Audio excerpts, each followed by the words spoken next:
Welcome to TNPSC preparations. So இது வந்து school book lectures. So இதில் வந்து 12th ஸ்டாண்டர்ட் பொலிட்டிக்கல் சயின்ஸில் சாப்டர் 8ஓட book back questions and answers மட்டும் இந்த வீடியோவில் வந்து பார்க்குறோம். ஸோ இந்த சாப்டர் வந்து நீங்கள் படிக்கணும் அப்படின்னு நினச்சிங்கன்னா இதுக்கு முன்னாடி 4 பாட்டு இருக்குது. ஸோ அந்த 4 பாட்டை வந்து பார்த்தீங்கன்னா இந்த சாப்டர் ஃபுல்லாக உங்களுக்கு வந்து கவர் ஆகும். ஸோ நம்ம ஏன் இந்த சாப்டர் சூஸ் பண்ணோம் அப்படின்னா ப்ரீவியஸ் இயர் கொஷின்ஸில் வந்து மேட்ச் த ஃபாலோயிங்னு கேட்டிருக்காங்க. கவர்னர், சீஃப் மினிஸ்டர், கவுன்சில், அசம்பிளியோட ஆர்டிகல்ஸ் வந்து கேட்டிருக்காங்க. ஸோ இது பார்த்தீங்க அப்படின்னா ஒரு புக் பேக் கொஷின் தான். ஸோ அதை தான் வந்து நம்ம இந்த சீரீஸில் வந்து கவர் பண்ண போகிறோம். ஸோ அதோட சோர்ஸ் வந்து 12th standard political science chapter 8 வந்து படிக்கணும். சிலபஸ் வந்து என்ன கவர் ஆகணும், ஸோ அந்த 4 வீடியோ இந்த ஒரு புக் பேக் கொஷனோட வீடியோ பார்த்தீங்க அப்படின்னா யூனிட் ஃபார் இந்தியன் பாலிட்டியில் ஸ்டேட் லெஜிஸ்லேச்சர்ன்ற சிலபஸ் வந்து கவர் ஆகும். ஸோ இது வந்து புக் பேக் கொஷின்ஸ் அண்ட் ஆன்சர்ஸ்ன்றனால 43rd ஸ்லைடுக்கு வந்து போகிறோம். ஸோ 43rd ஸ்லைடில் வந்து உங்களுக்கு என்ன ஃபஸ்ட்டு கொஷின்னா, state government is dealt with the dash part of the constitution of India அப்படின்னு கேட்டிருக்காங்க. ஸோ இதில் பார்த்தீங்கன்னா இன்ட்ரடக்ஷனில் இந்த பேராகிராஃப் வந்து இருக்கும். ஸோ அதில் வந்து it lays down uniform structure for state government in part 6 of the constitution from article 152 to 237. So part 6ல் வந்து 152 to 237 ஆர்டிக்கலில் ஸ்டேட் கவர்மெண்ட் வந்து சொல்லியிருக்காங்க. ஸோ இதுக்கு ஆன்சர் வந்து பார்ட் 6. செகண்ட் கொஸ்டின் என்னன்னு பார்த்தீங்கன்னா, the governor is the dash head of the state executive. So கவர்னரோட டாப்பிக்கில் என்ன சென்டென்ஸ் கொடுத்துருக்காங்கன்னா, but he has to act as a nominal head of the state due to parliamentary system. So the governor is the nominal head of the state executive. Answer. So answer என்ன, nominal head. Next வந்து the council of ministers in the state is responsible to. So இதில் பார்த்தீங்க அப்படின்னா since parliamentary form of government வந்து ஸ்டேட்டில் follow ஆகுறனால as in the union கவர்மெண்ட்லையும் அப்படி தான். So ministers are individually and collectively responsible to the state legislative assembly in which they are members. So the council of ministers இந்த state எதுக்கு responsible அப்படின்னா state legislative அசம்பிளிக்கு responsible, இண்டிவிஜுவலாகவும் சரி கலெக்டிவாகவும் சரி. நெக்ஸ்ட் ஃபோர்த் கொஸ்டின் என்னன்னா, the K Kamaraj tendered his resignation of chief ministership in 1963 due to அப்படின்னு சொல்லியிருக்காங்க. ஸோ இதில் வந்து தமிழ்நாட்டில் வந்து நோ கான்ஃபிடன்ஸ் மோஷனே பாஸ் பண்ணதில்லை எந்த ஒரு மினிஸ்ட்ரிக்கு எகெயின்ஸ்டாகவும். பட் காமராஜ் வந்து அவரோட சீஃப் மினிஸ்டர்ஷிப்லேருந்து ரிசைன் பண்ணியிருப்பாரு 1963. எதனாலன்னா காமராஜ் பிளான் அப்படின்னா என்னென்னா 1963 இவர் வந்து நேரு கிட்ட ஒரு ப்ரொப்போசல் வந்து கொடுத்துருப்பாரு. அதாவது கரண்ட்டாக மெம்பர்ஸாக இருக்க அந்த மினிஸ்டர்ஸாக இருக்க சீஃப் மினிஸ்டராக சில யூனியன் மினிஸ்டரான சில மெம்பர்ஸ் வந்து அதோட போஸ்ட்லேருந்து ரிசைன் பண்ணிவிட்டு பார்ட்டியோட ஒர்க்கை பார்க்கணும் அப்படின்னு ப்ரப்போஸ் பண்ணியிருப்பார். ஸோ அந்த ப்ரப்போசலில் அக்செப்ட் பண்ணிவிட்டு 1963 சீஃப் மினிஸ்டராக இருந்தவர் வந்து ரிசைன் பண்ணார். இதே மாதிரி நிறைய union ministers 6 state chief ministers வந்து ரிசைன் பண்ணியிருக்காங்க அந்த டைமில். நெக்ஸ்ட் வந்து the upper house of state legislature is.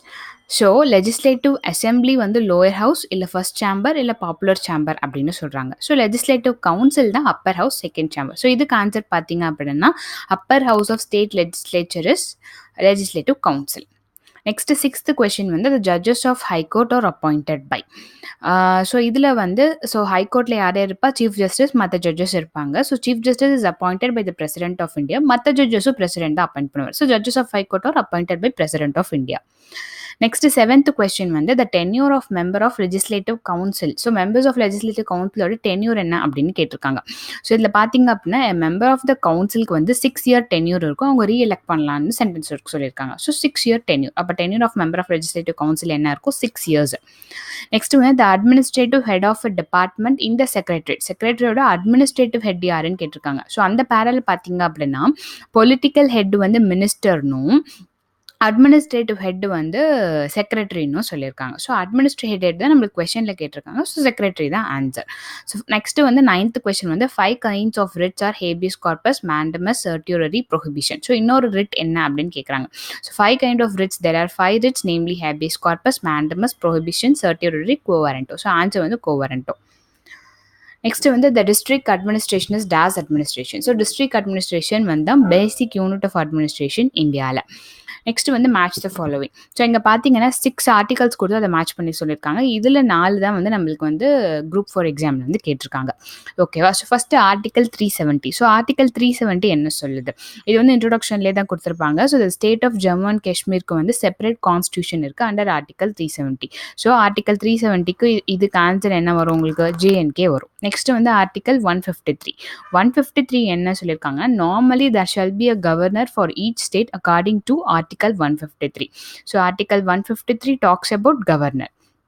Next வந்து article 163ல every state shall have a council of ministers headed by chief minister to aid and advise the governor in the exercise of this powers and function except discretionary one under article 163. So 163 talks about chief minister. So இது இந்த chief minister. Next வந்து article 169ல under the constitution the legislative council வந்து create பண்ணலாம், abolish பண்ணலாம் by a simple act of parliament, but ஸ்டேட்டோட recommendation மூலம் under article 169. So article 169 வந்து legislative council. Next வந்து ஆர்டிகல் 170 வந்து according to article 170 of the constitution the legislative assembly of a state. So article 170 talks about the legislative assembly. So LA வந்து legislative assembly. Next கடைசி வந்து article 352. So 352 கடைசி வந்து national emergency. So but in case of national emergency under article 352. So 352 வந்து emergency. So இந்த video series இதோட முடியுது. இது உங்களுக்கு பிடிச்சிருந்தா லைக் பண்ணுங்கள், ஷேர் பண்ணுங்கள், சப்ஸ்கிரைப் பண்ணுங்கள். தேங்க்ஸ் ஃபார் வாட்சிங்.